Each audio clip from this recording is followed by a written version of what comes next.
Good morning. You're watching All You Need to Know on Bloomberg Quint Live, and I'm Alex Matthew. First, the headlines this morning. Asian markets are off to a weak start after U.S. President Donald Trump threatens to hike tariffs on Chinese goods, saying talks are progressing too slowly. On expected lines, Hindustan Unilever delivered a single-digit volume growth in the March quarter. The remaining parameters met analyst estimates. ICICI Bank may report a surge in profit in the fourth quarter. The private lender's asset quality is likely to have improved. India's largest telecom operator, Bharti Airtel, is likely to report a loss in the fourth quarter.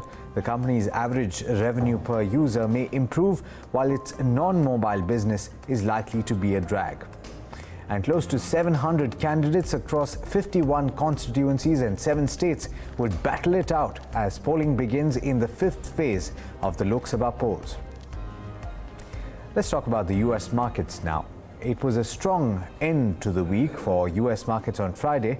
The Nasdaq closed at a record high, while the S&P 500 ended just shy of the record. What aided sentiment was the strong jobs data for April, which came in better than estimated. The unemployment rate, in fact, fell to a 49-year low. Ranita Young of Bloomberg News brings you this report. U.S. stocks are soaring on Friday as jobs data that topped forecasts boosted optimism in the world's largest economy. The S&P 500 was back at a one-month high. And this all happens as the report showed the labor market can support growth without sparking inflation, giving cover to the Federal Reserve's patient stance on raising interest rates. Now, here's some of the numbers. U.S. jobs report shows payrolls climbed by about 263,000. This was after a downward revision in the month prior. Unemployment fell to a fresh 49-year low in April. This was amid hiring that was slowing and cooler than expected projected weight gains. And while traders are sifting through this jobs data, they're also looking for clues as to where the U.S. Federal Reserve will go next with interest rates. WTI crude settled at $61.94 a barrel. Gold was a little bit higher, and the Bloomberg Commodity Index was up just a little bit as well. And U.S. China trade negotiations are back on the table as negotiators and leaders meet in Washington next week. And President Trump is hoping to ink a deal pretty soon in the next couple of weeks, he says. Meanwhile, we're still in the middle of corporate earnings season with Monster Beverage first quarter net sales beating the highest analyst estimate. That was one of the best performers on the S&P 500 on Friday, and HSBC reporting their best quarter in more than 3 years, sending shares climbing. And in other business news, with companies Beyond Meat, it's extending gains in its second day of trading. This was after raising more than $2 million in its IPO, and that's the best U.S. new listing since the economic downturn in 2008. Amazon.com climbing as Warren Buffett tells CNBC Berkshire Hathaway has been buying the shares, and Tesla's rising after raising $2.35 billion through a debt and stock offerings. And that's a look at your Friday Wall Street action. In New York, I'm Ranita Young for Bloomberg News. All right, so that's how things looked on Friday, but they changed dramatically over the weekend. Despite all the positive cues that you saw from Friday, the Dow futures have taken a massive tumble this morning, and that's after U.S. President Donald Trump tweeted, and I quote, "For 10 months, China has been paying tariffs to the USA of 25% on $50 billion of high-tech and 10% on $200 billion of other goods. These payments are partially responsible for our great economic results." The 10% will go up to 25% on Friday. $325 billion of additional goods sent to us by China remain untaxed, but will be shortly at a rate of 25%. The tariffs paid to the USA have had little impact on product cost, mostly borne by China. The trade deal with China continues, but too slowly as they attempt to renegotiate. No, unquote. Well, that's what President Donald Trump said on Sunday, and that's had a dramatic effect on the American futures and also on the Asian markets that have opened so far. We'll get to that in just a short while. Let's go across to Jody Schneider of Bloomberg News, who brings us more details on reports that China could cancel trade talks that were scheduled for this week in the U.S. and what the implications of that could be. certainly is a shift in tone. He basically has been, he and his administration have been sounding as though they could be close to a deal with China, and they had been saying that a lot of progress had been made, including in talks that administration officials had in China just recently. But now this tone is taking a more threatening kind of approach, saying that there will be doubling of those tariffs, which he's threatened in the past, if China does not make some moves the U.S. wants. What's behind this? There's two big things behind this. One is that U.S. administration officials are concerned that China might be backpedaling on some of its earlier agreements, such as on the crucial issue of technology transfer. The other is politics. President Trump is facing pressure from China hawks and his administration who want him to keep pressing, to use the opportunity of the talks to really push China, and that seems to be happening here. He's going to be running in 2020 and wants to make the case that he has been tough on China. So this obviously is a shift, but as we're seeing with that those headlines from the Wall Street Journal that China could be deciding not to come for further talks, this could have serious implications. And it could also have serious implications for the U.S. economy, right? Because these tariffs do not really only affect China. It also means that things could get more expensive for consumers here in the U.S. Could this potentially backfire? Well, that's a good point. President Trump, in addition to threatening doubling the tariffs that have already been imposed on Chinese goods, is talking about raise the possibility of another tariffs on another $325 billion worth of goods, which have been left off the list so far. And those include some products that would affect U.S. goods. It would affect things like smartphones and computer technology. Potentially, those are things that U.S. companies and consumer groups had lobbied very hard to keep off those lists in the first place. So that threat could really potentially have effects on the U.S. economy as well, as you noted. All right, so U.S. futures, at least the Dow, with cuts of as much as 470 points. The Asian markets that have opened so far, and I was hesitating to give you a bit of an update earlier because two of the early risers out of the three, that's the Nikkei, or the Japanese markets, and also the South Korean markets were shut this morning. You had the Australian market that was open and that is currently trading, at least the benchmark is trading with cuts of 1.2%. You have the Chinese markets that have opened, and those benchmarks are trading with sharp cuts, understandably so, from what you've just heard of, upwards of 3.3% and 3.2% for the China A50.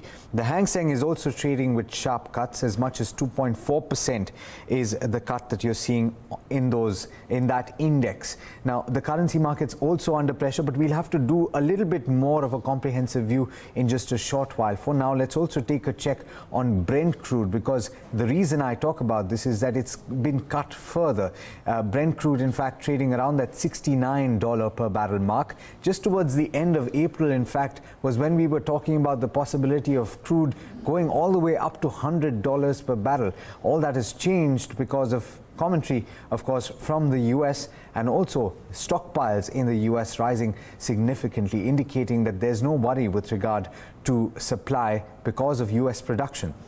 But we'll have to see how that pans out. For now, let's turn to Agam Vakil, who's joining me now to tell you about the trade setup for the day in India and also what's happening in the futures and options space.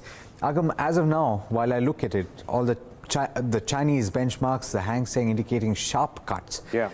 The SGX Nifty not to that extent. It's still indicating a downtick though. Yeah, sure. There is some sort of resilience, but honestly, Alex, we're going to have to wait for the opening to see how things could pan out. And you never know, we could actually see a recovery in the latter half of the session too, because we're not always very susceptible to global markets.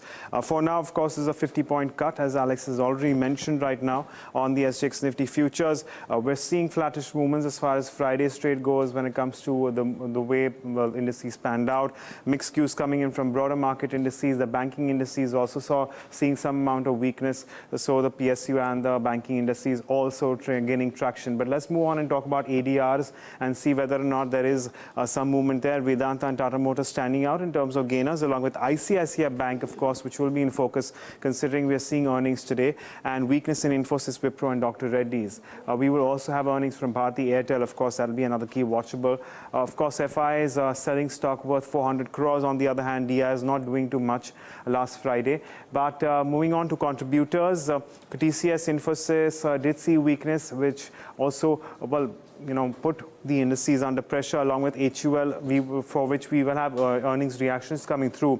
Inline set of numbers for Hindustan Unilever, ICICI, in fact, a whole host of banks from the private sector space, along with Reliance Industries, were providing as much support as they could for the indices. But moving on to your futures and options space, again, very little change in open interest, considering there has been consolidation coming through. It's the same for the Nifty banking futures as well, about 3% added in open interest. But as far as your change is concerned, or rather your open interest distribution around 11,800, and in terms of changes in open interest, again, we're seeing around a lot of traction around the 12,300 call, which is seeing writing, which of course can be considered as a positive, at least in the near term.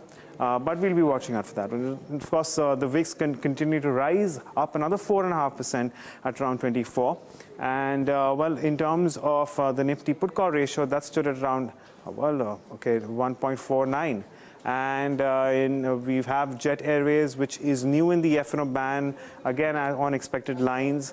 And moving on, we also have the One Housing Finance, Cholamandalam, Mentor and Pharma, which have seen surge in open interest, along with Container Corp and Jet Airways, which is seeing decline. So we'll watch out for all these stocks as we move into trade today, but we're certainly expecting some volatility in opening today, Alex. Absolutely. Thanks so much for that, Agam.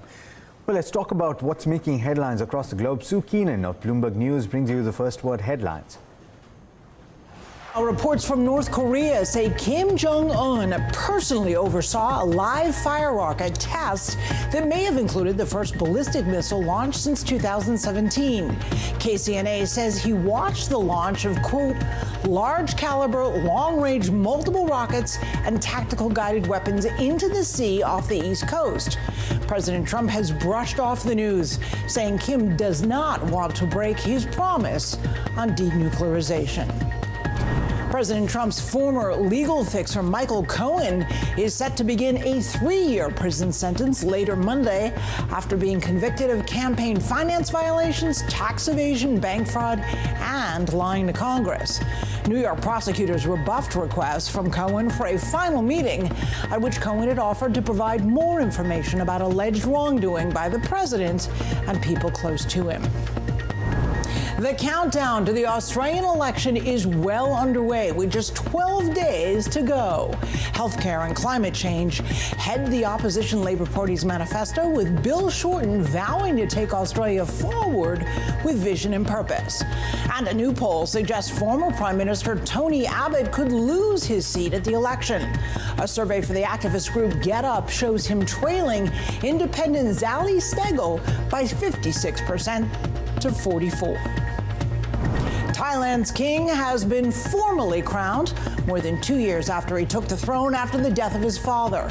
3 days of elaborate ceremonies cost more than $30 million. The coronation comes with Thailand still awaiting official results from an inconclusive election last month, during which the king issued a number of public statements in stark contrast to his father.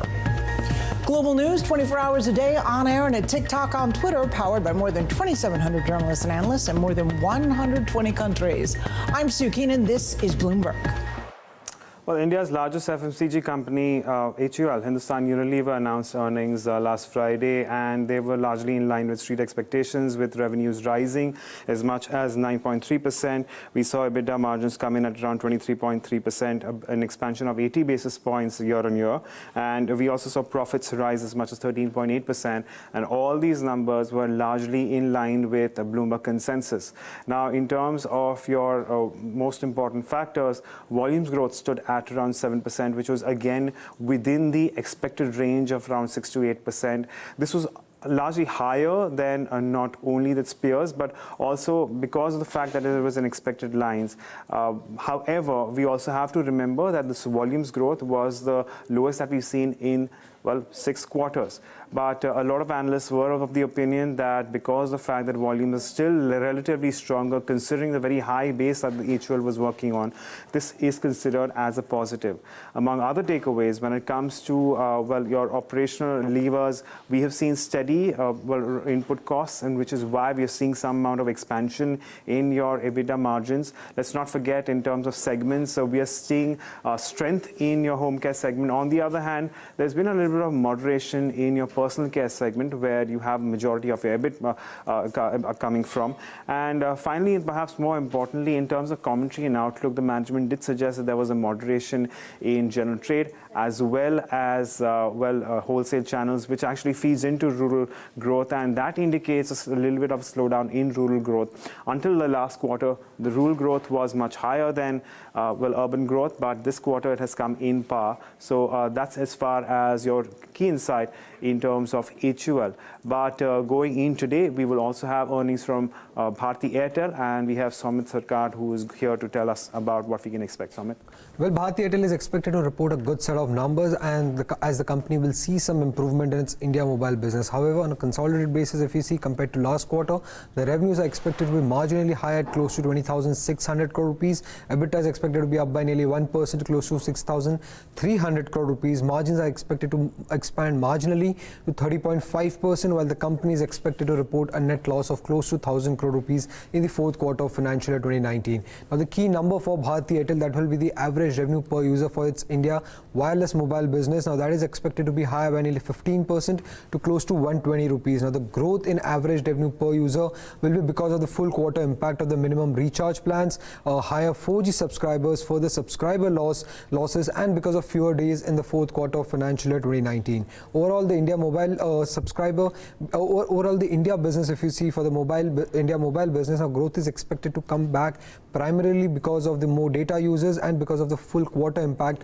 of the minimum recharge plan that the company had initiated in the third quarter of financial year 2019. Overall, the India mobile subscriber base, that is expected to decline to nearly 27.6 crore versus 28.4 crore at the end of the third quarter. However, if the fall in subscriber base is much higher than what analysts are expecting, then optically the ARPU number could be higher and could show a good recovery, but the overall numbers could be weak for Bharti Airtel. So that is one thing that one needs to watch out for from Bharti Airtel earnings. Now, the non-mobile business in India is expected to be a drag on the overall operations of the company. The fixed line of the broadband business and the DTH business will see a quarter-on-quarter decline in its revenue due to rising competition and because of implementation of TRI's new tariff order. Now, on the consolidated basis, if you see, the numbers could well surprise and come ahead of the analyst estimates, but that would be because of a strong Africa performance. Now, as against analyst expectations, the Africa business reported a good set of numbers. Africa business EBITDA grew in a seasonally weak quarter due to tight cost controls of the company, and the numbers have already been reported, so that could be one of the surprise factor in the fourth quarter of financial year 2019. Lastly, key things to watch out for from Bharti Airtel earnings would include the rate of 4G subscriber additions, their FY20 capital expenditure guidance, asset monetization plans of the company, and any updates and a management commentary on the tariff hikes would be key things to watch out for from Bharti Airtel earnings today. We're expecting very strong set of earnings to come in from ICICI Bank this time around. We're looking forward to a net interest income growth of about 20% on a YY basis, and profit is expected to jump by about 124% to about 2292 crore rupees. Loan growth expected to be around 14%, mainly driven by the retail loans, and their corporate loan book is expected to continue to moderate in this quarter as well. Deposits growth is expected to come in at about 13%, primarily driven by the term deposits. And as far as asset quality is concerned, incremental stress addition is likely to stabilize from here on. Their watch list of the loans is expected to decline on a sequential basis. And as far as IL&FS account is concerned, that they classified it under the BB and below book, so and hence will not cause too much of volatility to their numbers. The net stressed loans as on Q3 stood at about 6.8% of the loans and is expected to decline in this particular quarter. Gross NPAs, we are factoring in a figure of about 7.5% versus 7.75% on a sequential basis. Margins seen largely stable at about 3.4%, and operating profit is expected to come in at about 6,343 crore rupees. So overall, good set of earnings can be expected from ICICI Bank this time around. There are a number of stocks making news today. We're going to start with earnings. The first one being L&T Technology Services, which came in with a strong set of numbers. Their dollar revenues are up 18% at $191 million. Revenues are up 27% at 1,343 crores. Net profit is up 21% at 192 crores. And EBITDA is up 51% at 248 crore rupees. Their margins stand at 18.5% compared to 15.5% last year. Then we have Tata Chemicals, which came in with an average result. Their revenues are up 8% at 2,759 crores. Net profit is down 65% at 409 crore rupees. EBITDA is up 3.6% at 531 crore rupees. And margins are at 19.2% compared to 20.1% last year. They had an exceptional gain of 1,267 crores in the base quarter. Then we have Deepak Nitrite, which came in with very good numbers. Revenues are up 24% at 486 crores. Net profit is up 3 times at 57 crores. EBITDA is up 2 times at 109 crore rupees, and margins are at 22.4% compared to 12.5% last year. There was an inventory gain of 18.4 crores in the current quarter. Then we have the Federal Bank result, which was above estimates. The net interest income is up 18% at 1096 crores. Net profit is up 163% at 382 crores. Net NPAs are at 1.5% versus 1.7% quarter on quarter. And gross NPAs are at 2.9% versus 3.1% quarter on quarter. Now let's look at the stocks and news. Infibeam Avenues serves termination notice to Joint Statutory Auditor SRBC on the grounds of sharing companies' unpublished price-sensitive information with personal email accounts of their team and third party on multiple occasions. Indiabulls Housing Finance Board reverses scheme of amalgamation with Lakshmi Vilas Bank and proposes to also merge Indiabulls Commercial Credit with Lakshmi Vilas Bank. The board has reaffirmed the exchange ratio for the merger. As for every one share held in Indiabulls Housing Finance, the shareholder will receive 7.14 equity shares of the bank.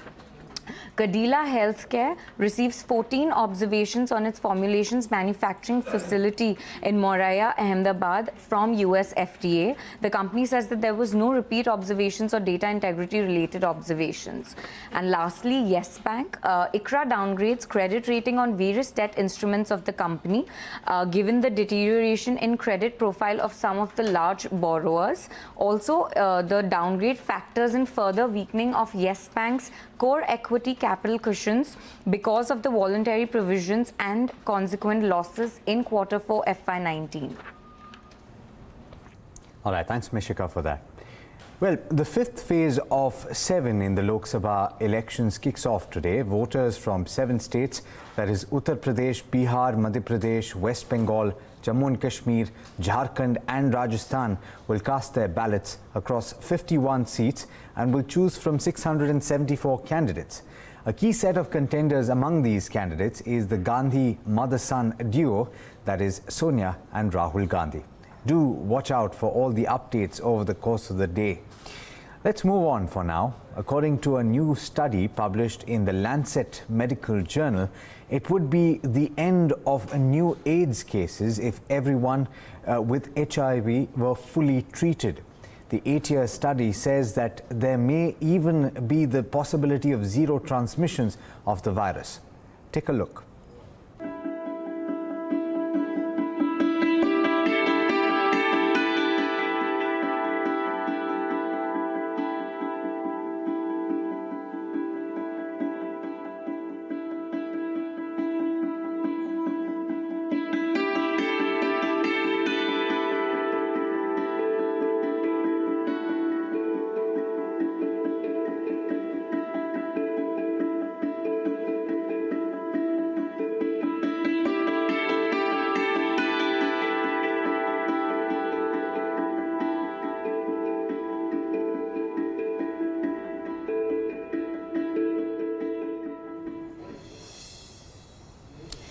All right, there's clearly lots to talk about over the course of the day, not least of which will be the 5th phase of the Lok Sabha polls that we just spoke about. For everything on that, you can look up the website bloombergquint.com. Let me take you through a couple more stories though. E-commerce firm Infibeam Avenues has said that it has terminated the services of SRBC & Co. LLP, which is an EY partner firm, as one of its joint statutory auditors. In a notice to the exchanges, the company said that the chartered accountancy firm shared the company's unpublished price-sensitive information with personal email accounts of their team and third parties on multiple occasions, leading to breach of trust and loss of faith. And a Bloomberg report quoting a ThyssenKrupp AG spokesperson says that the company sees room for reaching an agreement with the European Commission on a planned joint venture with Tata Steel, as further discussion with Competition Commissioner Margrethe Vestager is set for next week. Well, that's all we have for you in this edition of All You Need to Know, but there's a lot more coming up in just a short while, so do stay tuned. This is Bloomberg Quint.